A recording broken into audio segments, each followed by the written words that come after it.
നമ്മൾ ഇന്ന് ഈ ഒരു വീഡിയോയിലൂടെ നോക്കാൻ പോകുന്നത് ഒരു യഥാർത്ഥ ഹൊറർ സ്റ്റോറിയാണ്. സുത്തോമോ യമഗൂച്ചി എന്നൊരു അപ്പൂപ്പനുണ്ടായിരുന്നു. ഈ ഒരു അപ്പൂപ്പൻ ആരാണെന്ന്, രണ്ട് അണുബോംബിൽ നിന്ന് രക്ഷപ്പെട്ട ഒരേ ഒരു അപ്പൂപ്പൻ. വർഷങ്ങൾക്ക് മുമ്പ് യമഗൂച്ചി എന്ന വ്യക്തി 29 വയസ്സായിരുന്നു പ്രായം. 1945-ലാണ് യമഗൂച്ചി ജപ്പാനിലെ നാഗാസാക്കിയിൽ ഓഫീസ് ജോലി ചെയ്യുകയായിരുന്നു. ഒരു ആവശ്യത്തിന് വേണ്ടി ഹിരോഷിമയിലേക്ക് വരികയാണ്. 1945 ഓഗസ്റ്റ് 7-നാണ്. അങ്ങനെ യമഗൂച്ചി ഹിരോഷിമയിലെത്തി. യമഗൂച്ചി ഇവിടെ എത്തുന്നതിന് മണിക്കൂറുകൾ മുമ്പ് ചില കാര്യങ്ങൾ സംഭവിച്ചിരുന്നു. അമേരിക്കക്കാർ ലോകത്തിലെ ആദ്യത്തെ അണുബോംബ് എനോള ഗേ എന്ന വിമാനത്തിലാക്കി ഹിരോഷിമയിലേക്ക് വരുന്നുണ്ടായിരുന്നു. അങ്ങനെ രാവിലെ 8:15 നല്ല തെളിഞ്ഞ ആകാശം. ഒരു വലിയ അപകടം നടത്താൻ പോകുന്നതിന്റെ ഒരു ലക്ഷണവുമില്ല. പെട്ടെന്ന് തന്നെ വലിയൊരു ശബ്ദം കേട്ടു. ഒരു പ്ലെയിനിന്റെ ശബ്ദം. വല്ലാത്തൊരു ശബ്ദമായിരുന്നു. നോക്കിയപ്പോൾ ഒരു പ്ലെയിൻ വരും. ഈ ഒരു പ്ലെയിൻ എന്തോ താഴത്തേക്ക് ഇട്ടു.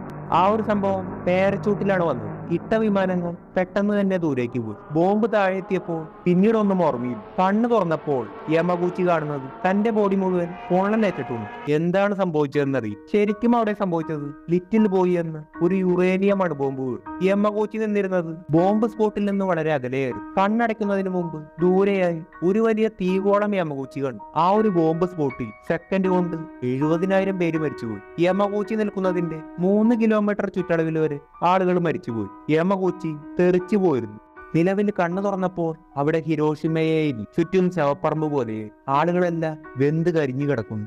ആളുകളുടെ ബോഡി പാർട്സ് പല സ്ഥലങ്ങളിലായി ചിതറിക്കിടക്കും. മണിക്കൂറുകൾ കഴിഞ്ഞ് രക്ഷാപ്രവർത്തകർ വന്നു. യമഗൂച്ചിയുടെ മേൽ ബാൻഡേജ് ഒട്ടി. വലിയൊരു പൊള്ളലേറ്റിട്ട് യമഗൂച്ചി ഒരു ട്രെയിനിൽ കയറി നാഗാസാക്കിയിലേക്ക് തിരിച്ചു പോവുകയാണ്. യമഗൂച്ചി നാഗാസാക്കിയിലെത്തി പിറ്റേ ദിവസം ഓഫീസിലേക്ക് പോയി. അവിടെ സംഭവിച്ച കാര്യങ്ങൾ ഓഫീസേഴ്സിനോട് പറഞ്ഞു കൊടുക്കുകയാണ്. നമ്മൾ ഇന്ന് കാണുന്ന പോലെ ലൈവ് ന്യൂസ് എത്തിക്കുക അന്നൊരു സെറ്റപ്പും ഇല്ല. നാഗാസാക്കിയിലെ ആളുകൾക്ക് ഒരു ബോംബ് വീണു എന്നല്ലാതെ മറ്റൊന്നും അറിയില്ല. ഒരു നോർമൽ ബോംബ് എന്നാണ് ഇവർ കരുതിയത്. ഓൾറെഡി രാജ്യങ്ങൾ തമ്മിൽ യുദ്ധത്തിലാണെന്ന് എല്ലാവർക്കും അറിയും. പല സ്ഥലങ്ങളിലും ബോംബും വീണിരുന്നു. പക്ഷേ ഒരു സ്ഥലം തന്നെ ഇല്ലാതാക്കിയ അണുബോംബാണ് വീണതെന്ന് ഇവർക്ക് ആർക്കും അറിയില്ല. കാരണം അങ്ങനെ ഒരു ബോംബുണ്ടെന്ന് ഇന്നേ വരെ കേട്ടിട്ടില്ല. ലോകത്താദ്യമായി ഈ ഒരു ബോംബ് ആദ്യമായി വീണ സ്ഥലമായിരുന്നു ഹിരോഷിമ. ഇത്രയും വലിയ ഇങ്ങനെ ഒരു ബോംബുണ്ടെന്ന് നാഗാസാക്കിയിലെ ഒരാൾക്ക് മാത്രമേ അറിയൂ. ആ ഒരു വ്യക്തിയാണ് ഓഫീസേഴ്സിന്റെ ഫ്രണ്ടിലിരിക്കുന്ന നേരിൽ കണ്ട യമഗൂച്ചി. ഓഫീസേഴ്സ് ആരും യമഗൂച്ചി പറഞ്ഞത് വിശ്വസിച്ചില്ല. ഒരു ബോംബ് ഒരു സ്ഥലം തന്നെ നശിപ്പിച്ചെന്നോ, അത്രയും വലിയൊരു ബോംബുണ്ട്, ആരും വിശ്വസിച്ചില്ല. പെട്ടെന്ന് തന്നെ നേരത്തെ കേട്ട പോലെ ഒരു പ്ലെയിൻ വരുന്ന ശബ്ദം. പുറത്തിറങ്ങി നോക്കിയപ്പോൾ ആ ഒരു പ്ലെയിൻ ദൂരേക്ക് പോയി. വീണ്ടും പ്ലെയിനിൽ നിന്നാണ് ബോംബ് താഴേക്ക്. യമഗൂച്ചി അടക്കം ഓഫീസേഴ്സ് എല്ലാം തെറിച്ചുപോയി. ബോംബ് വീണ സ്പോട്ടിൽ ഇത്തവണയും ഹിരോഷിമ പോലെ ഒരു ശൂന്യത മാത്രം.